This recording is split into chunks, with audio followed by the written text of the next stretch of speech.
Muy buenas noches, mi nombre es Diego Andrés Jaramillo, estudiante de segundo semestre de Ingeniería de Sistemas en la materia de bases de datos. En estos momentos les voy a exponer sobre la seguridad de las bases de datos, los roles y las prácticas. Tenemos en cuenta que en estos momentos estamos rodeados de datos y todo lo que hacemos siempre deja una huella en la nube, desde pedir un domicilio hasta inscribirse en la universidad. Toda esta información en algún lugar se almacena. ¿Y en dónde se almacena? En una base de datos. Pero nos hemos puesto a pensar quién se encarga de protegerla, cómo se hace, qué pasa si se filtra la información. De eso vamos a hablar ahorita. Vamos a hablar un poquito de la seguridad de las bases, de las amenazas que existen, de cómo se organiza el acceso y demás prácticas. Empecemos entonces con qué es la seguridad de las bases de datos. Tenemos que la seguridad de las bases de datos es un conjunto de herramientas y políticas que protegen la información, que se encuentra almacenada en sitios no autorizados contra pérdidas, alteraciones o ataques. No se trata solamente de tener una contraseña fuerte, se trata de tener una estrategia completa que abarque desde quién puede acceder hasta cómo recuperar esos datos si se pierden. Vamos a empezar con la seguridad física. La seguridad física trata de quién tiene acceso a ese servidor físico, de que nadie pueda acceder a él. En la seguridad lógica se trata sobre los temas de los permisos, de la autenticación y el cifrado, cifrados fuertes para poder que no hayan acceso a esos datos. Y la seguridad en la red, que es para proteger los datos que viajan por internet y que se encuentran en constante movimiento en las redes externas o en las redes locales. Siempre con el objetivo de mantener la integridad, la disponibilidad y la confidencialidad de esa información para que ésta no sea robada y no tenga pérdidas. Podemos mirar también las amenazas y las vulnerabilidades, que son de los peligros más recurrentes que encontramos, el tipo de inyección SQL, donde un atacante intenta engañar el sistema para poder robar los datos o borrarlos, pueden ser cualquiera de estos tipos. También tener accesos no autorizados para poder robar esa misma información. También se utilizan malwares, que son los virus, o el ransomware, que bloquea la base de datos para pedir rescates de esta información. Y los errores humanos, como por ejemplo eliminar registros o sin querer compartir contraseñas o por ejemplo la ingeniería social que le entrega los datos a personas inescrupulosas. ¿Cómo se soluciona? Pues implementando mecanismos de protección y monitoreo para poder proteger toda esa información que también viaja por la red para poder que no sea secuestrada, no sea manipulada. En tema a los roles de usuario, en una base de datos que esté bien gestionada, no todos deben de tener acceso a todo. Por eso se definen unos roles, ¿cierto? Que los roles está, por ejemplo, el principal, que es el administrador de BA, que tiene el control total, tiene el control con la configuración y es el que realiza toda la protección para estos datos. También están los usuarios comunes, que pueden consultar o editar según lo permitido, ¿cierto? Estos serían los usuarios, y los usuarios restringidos, que son los que tienen acceso limitado según las necesidades. Sería muy parecido a lo que estaba hablando del común. Y por último, los auditores, que solamente pueden tener la revisión de accesos y revisar las políticas, que estas políticas estén bien aplicadas. Por siguiente vamos a ver las prácticas seguras para poder proteger los datos. Entonces, alguna de las buenas prácticas que debemos tener es aplicar siempre autenticaciones fuertes, que sean contraseñas por lo menos de 12 dígitos, que tengan la contraseña números, caracteres especiales, que tengan mayúsculas, minúsculas, ¿cierto? Unas contraseñas bien fuertes que no puedan ser hackeadas. También el backups automáticos y regulares que ya estén programados, también hacer algunos manuales que sean varias copias al día,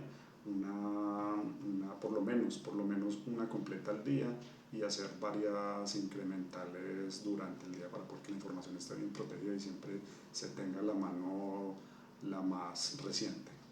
Y luego con el cifrado de datos, ¿cierto? Que son también cifrar los datos, tanto los que están en reposo, o sea, los que están guardados, como los que están en tránsito, que son los que se mueven por toda la red. Siempre todo cifrado para poder que no haya un atacante en el medio de pronto robándonos esa información. Y también el control de acceso por roles, ¿cierto? Solo da permiso a las personas necesarias, ¿cierto? Que todos tengan esos roles, que siempre la persona que tenga acceso solamente sea estrictamente lo autorizado.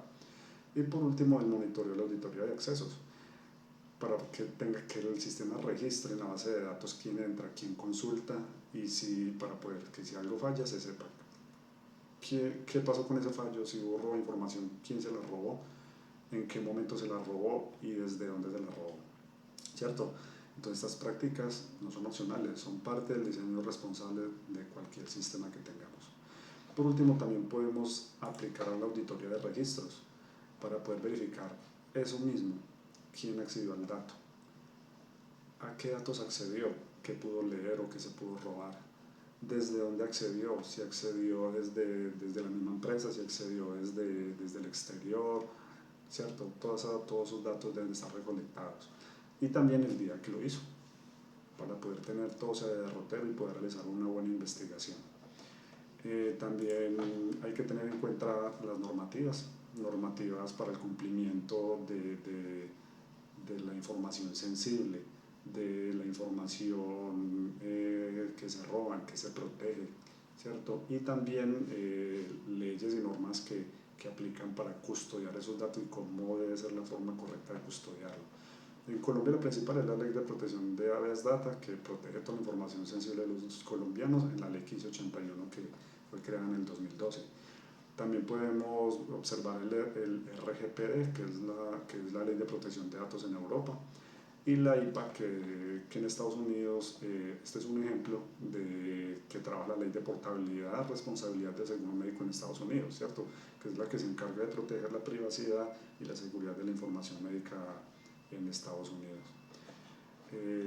Podemos ver también entonces tendencias actuales, por ejemplo, las bases de datos. Las bases de datos no solamente tienen que ser fijas, en un equipo también existe lo que se llama BDDAS, que es el tema de bases de datos por servicios, que nos ayuda, esto ayuda mucho a las empresas para el tema de bajar costos, que no incurran pues en gastos muy grandes para obtener una base de datos que sea bien protegida y robusta. También está el cifrado homomórfico, que permite hacer operaciones sobre datos cifrados, ¿cierto? Datos ya cifrados y hacer operaciones con esos mismos. Y el Machine Learning para detección de amenazas, identificando comportamientos inusuales.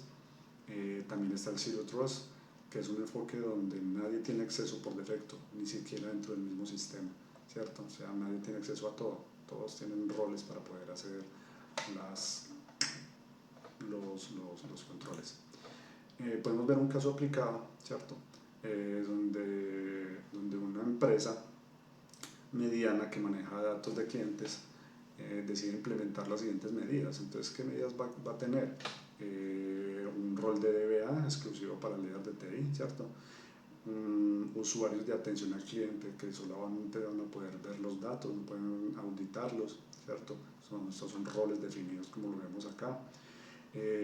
Backups automáticos, backups diarios que se dan locales y en la nube para poder tener una buena protección. Y se realiza una auditoría mensual sobre estos reportes de acceso para el tema de los registros y los análisis de los datos y los accesos que se hayan tenido. Gracias a esto, entonces un intento de acceso no autorizado desde otra ciudad puede ser detectado a tiempo y bloqueado, ¿cierto? Esto nos muestra principalmente que la seguridad no depende de un solo recurso, sino de una estrategia completa, una estrategia constante que pueda proteger esos datos. Podemos tener entonces como conclusiones que la seguridad en las bases de datos no es un lujo, es una necesidad. Tener roles definidos como prácticas claras y políticas activas que puedan evitar desastres, ¿cierto? Debemos pensar en la seguridad desde el diseño, No, cuando ya es tarde, ¿cierto? Diseñar todas las aplicaciones bien para poder que podamos tener esa buena seguridad y capacitar a los usuarios o al personal en buenas prácticas. Es muy importante cómo el empleado utiliza la tecnología, ¿cierto? Y siempre tener el monitoreo constante. El encargado de TI o del área de sistemas, hacer un monitoreo constante. Recordar que la seguridad es de todos, es la responsabilidad de todos, no solo el de TI, sino el de todos los usuarios. Muchas gracias por la atención.